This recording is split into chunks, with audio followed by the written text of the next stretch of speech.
The other people.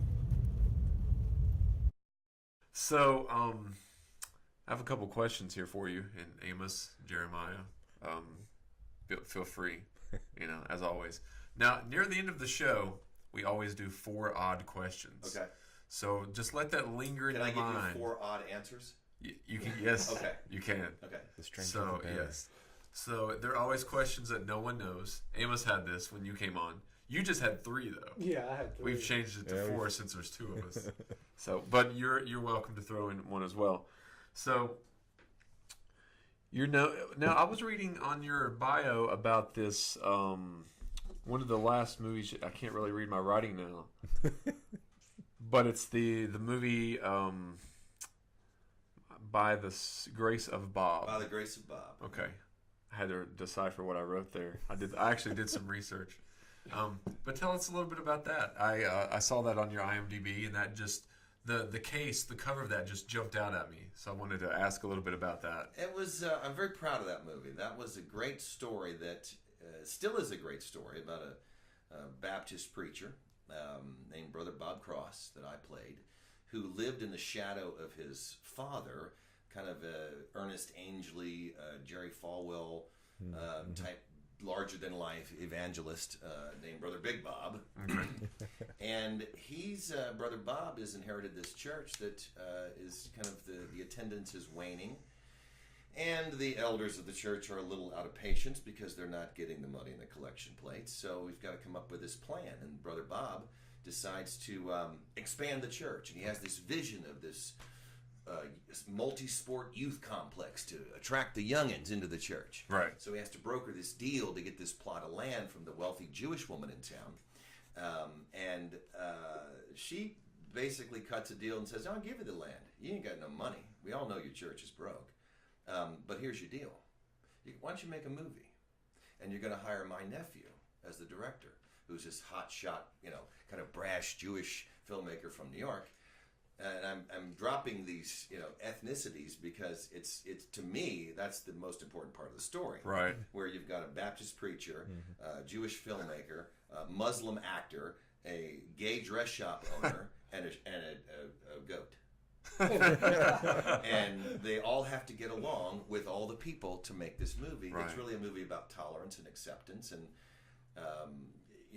above all these things, love one another. That's the message. It's not.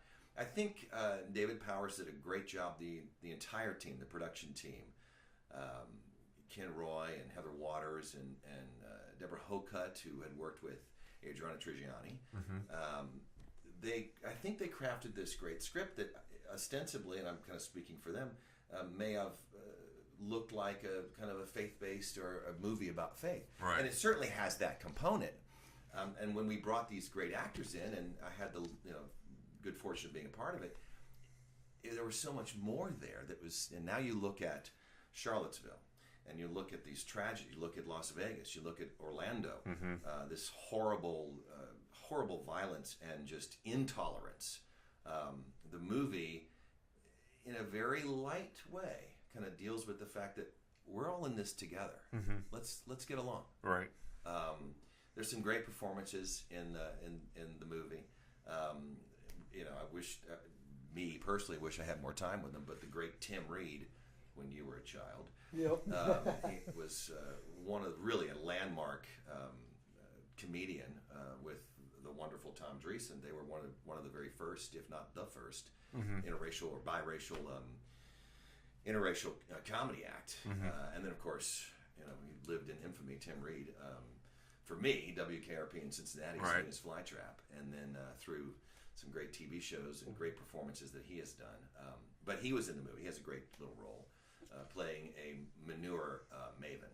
Okay. Yeah, yeah. But there's wonderful performances, and it's a great little story. It's online now. The initial title was called "Shooting the Prodigal."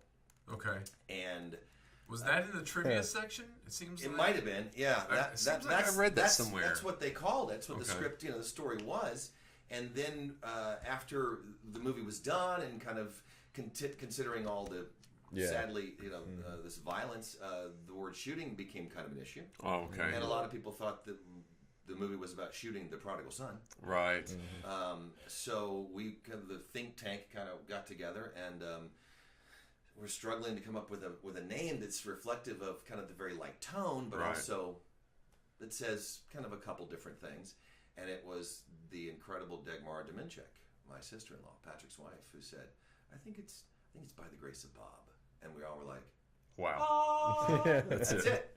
So It's Dagmar funny how did you it. can just know right away. Oh yeah. Yeah. I mean, she's a great writer. She's to me, my brother's my favorite actor, but I think the best actor in the family is Dagmar. Oh, wow. And certainly a great writer and artist. So she helped us kind of rebrand that movie, and it's out now. So Okay, so where can people check that out at? I would I think it's on. I think it's still at Christian Cinema. Not sure. Certainly Google it and you can see it. I know it's on Vimeo. It's on YouTube. You can Okay. rent it. You can download it. You can buy it. You can go to bythegraceofbob.com and buy the DVD and have it forever and watch it over and over and over because that's what I would do Until you have to buy a new one. until you need Yeah, to. wear them out. Yeah. Right. I watched Perfect the trailer. stocking stuffer, by the way. I watched the trailer on YouTube.